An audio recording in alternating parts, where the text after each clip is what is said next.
బయట ఒక టాక్ మీరు మ్యారీడ్ కదా? No not yet. మీరు ఆల్రెడీ పెళ్ళైన ఫస్ట్ ఆయన్ని వదిలేసి మళ్ళీ ఇంకొకరిని మళ్ళీ పెళ్లి చేసుకున్నారనే రూమర్స్ బయట నడుస్తాయి. అది ఎంతవరకు నిజం? రూమర్స్ ఇంకేమున్నాయి, ఇంకొకసారి కంటిన్యూస్ గా అట్లే చెప్పు వినుకుంటా కూర్చుంటాను నేను ఇక. దీనికి మీ రియాక్షన్ ఏంటి? యాక్చువల్లీ వినడానికి వింటుంటే మన బోల్డ్ ఉంటుంటాయి. అదే కదా ఇది మెయిన్ పాయింట్. దీనికి మీరు ఏం రియాక్ట్ అవుతారు? రాసుకోవడానికి కూడా చాలా మంది ఈ మధ్య యూట్యూబర్స్, రివ్యూవర్స్ చాలా మంది చెప్పడానికి కూడా చాలా తయారైనారు. I can see that completely, but that's not true. And I already told on the show also Yash ని నేను చేసుకోబోతున్నా అనేసి. అండ్ అదే కాకుండా మీ మీ మదర్ ఒక ఇంటర్వ్యూలోనే అదొక బిట్ అనేది ఒకటి బయటికి రావడం జరిగింది. లైక్ సోనియా లోపల ఎలాగున్నా మాకైతే ఏం ప్రాబ్లం లేదు, కానీ వాళ్ళ అత్తయ్య వాళ్ళకి ప్రాబ్లం అని చెప్పి ఇదో ఒకటి మీ ఫ్యామిలీ ఇంటర్వ్యూలో మాట్లాడడం జరిగింది మీ అమ్మగారు. దానికి మీ రియాక్షన్? నేను చూడలేదు, నేను అది ఇప్పటి వరకు నాకు అది రాలేదు. మరి మీ దాకా ఇంకా రాలేదు అది?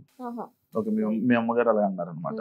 అండ్ ఐ డోంట్ థింక్ నాకు నా అంటే లైక్ వాళ్ళు ఫీల్ అవుతారు వీళ్ళు ఫీల్ అవుతారు అనేది కంప్లైంటే లేదు నాకు. నా అంకుల్ ఎలా ఉంటారంటే, యష్ వాళ్ళ డాడీ ఎట్లుంటారంటే, లిటరలీ నేను బయటకు వచ్చిన తర్వాత లైక్ నాకన్నా ముందు కూడా నాకు అంకుల్ తెలుసు, ఆయన ఎంత రెస్పెక్ట్ ఇస్తారు, నన్ను ఎట్లా చూస్తారు అనేది నాకు తెలుసు. బయటకు వచ్చిన తర్వాత నేను తెలుసుకునేది కొన్ని ఏంటంటే ఐ ఫెల్ట్ రియలీ హ్యాపీ. అంటే మీరు వచ్చేటప్పుడు భయపడ్డారా ఆయన ఏమైనా అంటారా అని? No no no no no అంటే ఇంత చేస్తారు అని నేను అనుకోలేదు. లైక్ యూనో ఈ లిటరలీ ఆయన లిటరలీ వెళ్ళి ప్లక్కాడరు అది చూపించి ఓటేయండి అని చెప్పేసి ఓటింగ్ క్యాంపెయిన్ చేసుకున్నారంట అంకుల్. సో అది నాకు చాలా అంటే లైక్ ఎమోషనల్ అన్నట్టు. పట్టించుకుంటారా పబ్లిక్ టాక్స్ ని మీరు? పబ్లిక్ మాటల్ని, పబ్లిక్ కామెంట్స్ ని, ఎవరైనా ఏదైనా మాట్లాడితే వాటిని మీరు పట్టించుకుంటారా? హార్ట్ కి తీసుకుంటారా? అది అసలు నా దగ్గర రానే రాదు నాకు ఎప్పుడు కూడా. And I'm completely like I'm workaholic. First of all నాకు నెక్స్ట్ ప్రాజెక్ట్ ఏంటిది, నెక్స్ట్ ఏం చేయాలి, ఇదే ఆలోచన ఉంటుంది ఫస్ట్. అంత చూసి దాన్ని అటెన్షన్ పే చేసేంత టైం నాకు ఉండదు. And I'm very much cared only about my close people. నా ఫ్యామిలీ ఏంది, నా చుట్టూ ఎంతమంది ఉన్నా, చుట్టూ ఒక 10 మంది ఉంటారు నాకు. నా కజిన్స్ గానీ, నా అన్న వదిన వీళ్ళు అండ్ నా వేరే తమ్ముళ్ళు ఇట్లంతా ఉంటారు. వాళ్ళు ఆ లిమిటెడ్ సర్కిల్ తప్ప దీని తర్వాత ఎవరు ఏమనుకున్నా కూడా నాకు పెద్ద ఫరక్ ఏం పడదు. మీ గురించి ఎవరు ఏం మాట్లాడుకుని ఏం కామెంట్ పెట్టుకున్నా నాకు అనవసరం అన్నట్టు ఉంటారు. అంతే రీచ్ కూడా. మరి బిగ్ బాస్ హౌస్ లో వేరే వాళ్ళు ఏదైనా అంటే మీరు ఎందుకు తీసుకోలేకపోయారు? అది ఒక కామెంట్ అనుకుని వదిలేచ్చు కదా. కంటెస్టెంట్స్ గానీ, యష్మి గానీ, విష్ణు గానీ, వీళ్ళు గానీ ఎవరైనా మిమ్మల్ని ఏదైనా అన్నా కూడా, జోక్స్ చేసినా కూడా, లేకపోతే ఏదైనా నాకు ఎందుకని వదిలేయచ్చు కదా, ఎందుకు పట్టించుకొని దాన్ని డిస్కషన్ పెట్టి కానీ లేకపోతే గొడవ పడ్డం? అబ్సల్యూట్ గా వాళ్ళు ఏమన్నా నేను వదిలేసిన కాబట్టి 4 వారాలు ఉన్నా నేను అంత స్ట్రెంత్ నేను ఉన్నది కాబట్టి నన్ను కంప్లీట్ గా ఐసోలేట్ చేసినా సరే నేను 4 వారాలు నేను మెయింటైన్ చేయాలి. పట్టించుకొని ఉంటే 2 వారాలు ఉండేవాళ్ళ. అంతే 2 వారాలు కూడా కదా, ఫస్ట్ వారమే వచ్చేసేదాన్ని.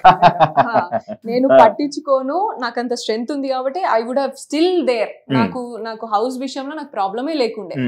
I knew like you know week కి మారుతుంది, వీక్ కి మనుషులు కూడా అర్థం చేసుకుంటారు. అండ్ మెల్లమెల్లగా అందరి ఫేసెస్ బయటపడతాయి, అందరికి అర్థం అవుతాయి. And I was literally just waiting to understand like నా రియల్ నేచర్ నీకు తెలిసినప్పుడే నువ్వు నా దగ్గరికి రా, నువ్వు నన్ను నమ్మినప్పుడే నా దగ్గర రా. ఉత్తిగా ఏదో నన్ను జస్ట్ మాట్లాడింది కదా అని చెప్పేసి, లేకపోతే జస్ట్ ఇట్లా అన్నది అని చెప్పేసి నేను I don't expect people to come to me like that. నాకు రిలేషన్ కానీ, నాతో ఫ్రెండ్షిప్ కానీ నాకు అట్లా అవ్వాలి. అండ్ ఇంకా బెటర్ ఏంటంటే నా నెగిటివ్ ఏమైనా తెలుసుకొని నా దగ్గరికి వస్తే ఇంకా మంచిది. ఎందుకంటే every human being will have their own positives and floss. నేను నీకు పాజిటివే చూపించి నేను దగ్గర తెచ్చుకోను అట్లా. సో నేను పిచ్చింగ్ చేసేటప్పుడు కూడా, క్లాన్ చేంజ్ పిచ్చింగ్ చేసేటప్పుడు నేను అదే చెప్పిన, that they used it in a different way. నేను ఎట్లా ఆలోచిస్తానో నువ్వు చూసినావు. ఫిజికల్ గేమ్ అనేది నా చేతుల్లో ఉండదు. అప్పుడు మనకి తిండి ఉండదు, ఎంత టైం వెయిట్ చేపిస్తారు, లక్, ఎనర్జీ, అప్పుడు ఆ టైంకి ఎవరేం ట్రిగ్గర్ చేస్తున్నారో, మూడ్, ఇవన్నిటిని బట్టి ఫిజికల్ టాస్క్ అనేది ఉంటుంది. కాబట్టి ఐ విల్ గివ్ 100%. కానీ ఫిజికల్ టాస్క్ నువ్వు ఆడగలుగుతా, నేను సూపర్ ఆడగలుగుతా, నేను గెలిచేసిస్తా అనేది నేను రాంగ్ ఎక్స్పెక్టేషన్స్ నీకు ఇయ్యా. సో ఈ బేస్ మీద నువ్వు తీసుకోవాలనుకుంటే మీరు తీసుకోండి నన్ను క్లాన్లకి అని మాట్లాడినా. And first week all the 3 people were like Sonia వస్తే సోనియా కోసమే తీసుకున్నారు, అంటే డెసిషన్స్ అయినాయి. Second week also like that. So third week నేను చేంజ్ చేసుకున్నా గేమ్ నేను చేంజ్ చేసుకున్నా ఎందుకు అంటే నేను చెప్పినా కదా మీకు ఇద్దరు ప్లేయర్ తో ఉండడమా మీ గేమ్ చేంజ్? ఇద్దరు ప్లేయర్స్ అని కాదు, అంటే ఇద్దరు స్ట్రాంగ్ ప్లేయర్స్ తో ఉంటే ఓటింగ్ పడతదనా మీ game change? No, strong players నేను డిసైడ్ అయినాక పృథ్వీ వచ్చింది కదా, నేనేం పృథ్వీ పోయినాక నేను రాలే, నిఖిల్ క్లాన్ లకి నేను పోయినాక మిగతా వాళ్ళందరూ వచ్చారు. So that was not my decision. And నేను ఎప్పుడైనా సరే నామినేషన్ పాయింట్స్ గానీ, నేను క్లాన్ చేంజెస్ గానీ, నేను ఏది కూడా వేరే వాళ్ళతో డిస్కస్ చేయను. నేను ఆ టైంకి నాకేమనిపిస్తే ఆ టైంకి నేను అది చేస్తా. ముందు వెనకాల డిస్కషన్ అనేది నామినేషన్ అయిపోయినాక కూడా I take lot of time. ఎందుకంటే నేను వెంటనే నేను చేయను. నేను పాయింట్స్ మాట్లాడింది కరెక్ట్ అయినప్పుడు నేను ఎందుకు నీకు వెళ్ళి బటర్ వేస్తా మళ్ళా? Usually people do that. I don't care. నేను వేసిన పాయింట్స్ నిజం, నువ్వు రియలైజ్ చేసుకోవడానికి నీకు టైం ఇస్తా నేను. దాని తర్వాత నువ్వు ఏమన్నా ఉంటే అప్పుడు మాట్లాడతా. నేను అట్లా వెంటనే అవన్నీ చేయను. So game point I'm very much clear and emotional and all these things I'm very much clear in that. Yeah, like adulterated comedy అని చెప్పి ఒక అమ్మాయిని మీరు అన్నారు. మీరు నిఖిల్ తోని పృథ్వీతోని బిహేవ్ చేసిన దానికి ఏమైనా కొత్తగా పేరు పెట్టాలా అని ఒక క్వశ్చన్ మార్క్. అండ్ పృథ్వీకి మెడ మీద చేయి పెట్టి రబ్ చేయడం ఒకటి వీడియో, లైక్ జనాలకు చూపించడం అదొకటి. అండ్ నిఖిల్ కి చెస్ట్ దగ్గర చేయి పెట్టి మీరు అలా చేయడం ఒకటి. అది ఏ సిచ్యువేషన్ లో మీరు పెట్టుంటారు? ఎందుకు అంత అవసరం ఏముంది? I told you know, like నేను ఒక బెలూన్ టాస్క్ లో వాడిని నేను నువ్వెవడరా నాకు చెప్పడానికి అని అన్నా. నేను డెసిషన్ తీసుకునేటప్పుడు స్విమ్మింగ్ పూల్ లో కన్సిడర్ చేయ, ఇది కన్సిడర్ చేయంటే నువ్వెవడరా నాకు చెప్పడానికి అన్నా. అది నాకు అసలు బ్రెయిన్ లో లేను లేదు. అసలు నేను అన్నా అన్న సంగతి కూడా నాకు గుర్తులేదు. టాస్క్ దాంట్లో అయిపోయిన తర్వాత కూడా నాకు అసలు చాలా టైం వరకు నేను వేరే అన్ని ఆలోచిస్తున్నాను. ఎందుకంటే అబ్బాయి వాజ్ అప్సెట్.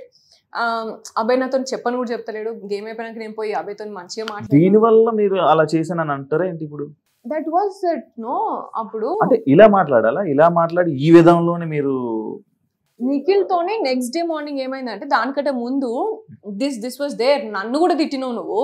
సంచాలకు ఉన్నప్పుడు, సారీ ఫోటో టాస్క్ ఉన్నప్పుడు నన్ను తిట్టి పంపించేసినావు నువ్వు. ఒక్కసారి కనీసం సారీ కూడా చెప్పలే, కనీసం ఫీల్ అయినావు అని కూడా అడగలేదు. కానీ పృథ్వీని తిట్టినప్పుడు మాత్రం ఒక రోజు అంతా ఫీల్ అవుతున్నావు నువ్వు అని డిస్కషన్ జరిగింది. 1 hour డిస్కషన్ జరిగింది. అప్పుడు that was the situation. Like మీకు చిన్న బిట్ కట్ చేసి నీకు చూపిస్తే నన్నే చేయమంటావు. ఇప్పుడు నేనున్న ఎనర్జీ, నేనున్న సిచ్యువేషన్ నాకు ఇంపార్టెంట్ కదా. That was there. కానీ చూసిందే నిజం కదా. నువ్వు అదే అంటున్నా, నువ్వు మొత్తం చూపించింటే నువ్వు మొత్తం నిజమని నమ్మేటోని కావచ్చు. కానీ నీకు చిన్న పార్ట్ చూపించి ముందంతా కాన్వర్సేషన్, తర్వాత కాన్వర్సేషన్ చూపించకపోతే నేనేం చేస్తా దానికి? కానీ మీరు ఇక్కడ చేసింది తప్పు అంటారు, అది రైట్ అంటారు? అబ్సల్యూట్లీ నేను తప్పు చేయలేదు. అండ్ నేను ఎక్కడ చేతులు పెడతానా, ఎక్కడ ఏళ్ళు పెడతానా, లేకపోతే ఎక్కడ కంటి చూపు ఉంది అనేది ఆ మాత్రం see you know, if you cannot understand that's not my problem. నేను ఏ ఎనర్జీలో ఉన్నా, నేను ఏం కాన్వర్సేషన్ లో ఉన్నా, ఏ సిచ్యువేషన్ లో ఉన్నా వాళ్ళని నేను ఎట్లా ట్రీట్ చేస్తా అనేది నాకు ఇంపార్టెంట్. ఇప్పుడు నేను ఒక చిన్న పిల్లోడు ఉన్నాడు, నాకు నా అల్లుడు ఉంటాడు, వాడు పక్కన కూర్చుంటే వాడిని ఇట్లా ఇట్లా అంటనే ఉంటావాన్ని. దానికి నువ్వు ఇప్పుడు ఏజ్ లో చిన్న కాబట్టి వాడు చిన్నగా కనిపిస్తారు కాబట్టి నువ్వు అట్లా తీసుకుంటావా, లేకపోతే జస్ట్ పెద్ద ఉన్నాడు కాబట్టి ఇట్లా తీసుకుంటావా అనేది that is your version. I don't care, I literally don't care. ఎందుకు అంటే అన్నా చెల్లె, మా అన్నయ్య నేను, నాకు 40 మంది కజిన్స్, 2 అన్నలు, సొంత అన్నలు. వీళ్ళందరితోని నేను మాట్లాడుతున్నప్పుడు కానీ, తిరిగినప్పుడు కానీ, బయట తిరిగినప్పుడు కూడా అనుకున్న జనాలు ఉన్నారు. సో నేను అవన్నీ పట్టించుకుంటే, నేను బిహేవ్ చేయాలనా?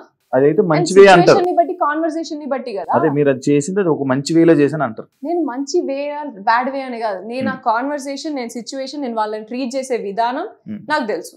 నేను ఒక కిడ్స్ లాగా ట్రీట్ చేసిన, ఒక అన్నలాగా తమ్ముళ్ళలాగా కిడ్స్ లాగానే ట్రీట్ చేసిన తప్ప నేను ఇంకొకలాగా ట్రీట్ చేయలేదు. అండ్ నేను ఒకవేళ ట్రీట్ చేసిన అవతలోడు తీసుకోవాలి కదా, అవతలోడు కూడా అదే సిచ్యువేషన్ లో అట్లే నార్మల్ గా ఉన్నాడంటే అంతే కదా. మరి అంటే మీరు అదే అంటున్నారు, అన్నలాగా తమ్ముళ్ళగా. ఆ అన్న తమ్ముళ్ళు అయితే అలా చేస్తారా? వాళ్ళు మీరు అన్న తమ్ముళ్ళు అని మీరు అనుకుంటారు, వాళ్ళు అలా అనుకున్నారా మిమ్మల్ని చెల్లి అని? డెఫినెట్ వాళ్ళు ఎన్నిసార్లు చెప్పారు మాకు మదర్లీ ఫీలింగ్ ఉంటది, మంచి కేర్ చేస్తారు అని.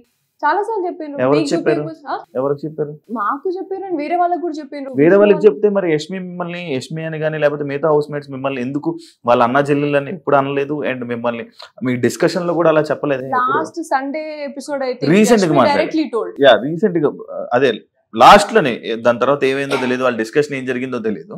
కానీ ఈ నామినేషన్ అయిపోయిన తర్వాత వచ్చిన డిస్కషన్ కదా ఇది, అన్న చెల్లెళ్ళు అని కానీ లేకపోతే ఇది నామినేషన్ అయిన తర్వాత డిస్కషన్ వచ్చినప్పుడు అయితే మాట్లాడిన వాళ్ళు నా ఎదురుగా కూడా ఎప్పుడైనా సరే నువ్వు ఏదో పెద్దమ్మలాగా నానమ్మలాగా ట్రీట్ చేస్తావు వాళ్ళని ఊరికనే ఇలా అని మాట్లాడింది తప్ప నా ఎదురుగా నా వెనకాల ఏం మాట్లాడిననే నాకు తెలియదు శివ.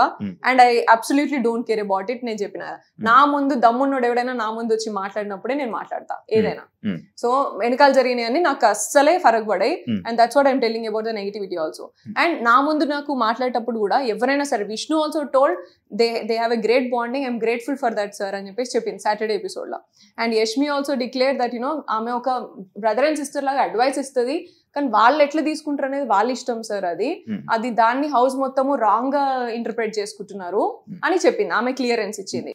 ఆబ్వియస్లీ అనుకుంటారు, ఎందుకంటే మీరు అబ్బాయిలతో ఉన్నారు, అమ్మాయిలతో ఏ అమ్మాయితో లేరే. నేను అబ్సల్యూట్ గా అందరు అమ్మాయి నైనికాతో ఉన్నా. నేను నార్మల్ మాట్లాడడం కాదు కదా మాట్లాడడం అంటే నైనికాతో I share a good bond. ఇప్పుడు మనం ఇంతసేపు మనం డిస్కషన్ చేసాం, ఒక అమ్మాయితో మీ బాండింగ్ చెప్పారా?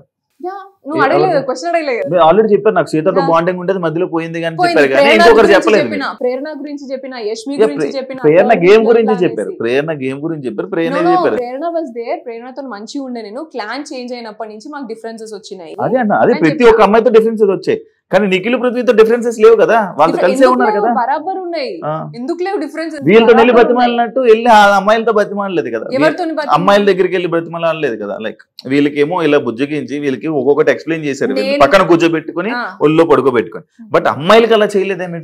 ప్రేరణకి నీకు నేను ఎక్స్ప్లెనేషన్ ఇచ్చింది మీకు కనవలే కావచ్చు, మీరు చూసుకోలేదు. నేను ఎన్నోసార్లు ప్రేరణ దగ్గరికి వెళ్ళి I miss you Prerana, I miss you Prerana అని చెప్పేసి లిటరలీ ఒక 4 సార్లు అన్నా నేను పోయి.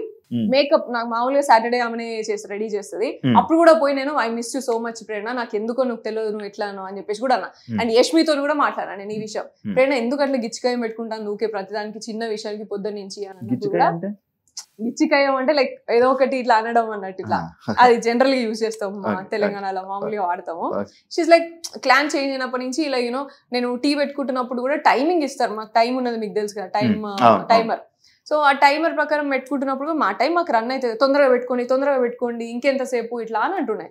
ఎందుకు మాకు ప్రెషర్ అవుతుంది, ఇచ్చిన టైంలో ఆల్రెడీ మేము ఫినిష్ చేయాలా, టీ పెట్టుకోవాలా, తక్కువ టైంలో ప్రెషర్ అవుతుంది కదా ప్రేరణ, పోయి కూర్చో అని చెప్పేసి అన్న, తీసుకోకు ప్రెషర్ అయితే అని చెప్పేసి అన్న. సో అట్లాంటి చిన్న విషయాలలో అండ్ ట్రే దగ్గర ఏదో చిన్న విషయాలలో గొడవ పెట్టుకుంటున్నప్పుడు నేను అన్నా. And also I went and said sorry to Seethu and ప్రేరణని హక్ చేసుకుని ఐ మిస్ యూ ప్రేరణ అని చెప్పేసి చాలాసార్లు అన్నా. అండ్ టాస్క్ లో మాట్లాడుతున్నప్పుడు కూడా ఆమెను ఎంకరేజ్ చేసిన, తాళీ టాస్క్ అప్పుడు కూడా ఆమె వచ్చి నాతో మళ్ళీ మంచిగా మాట్లాడింది. ఇవన్నీ మీకు చూపించకపోతే నన్ను ఏం చేయమంటావు Shivu? I had good journey, that's what I'm telling. With everybody I had a good journey.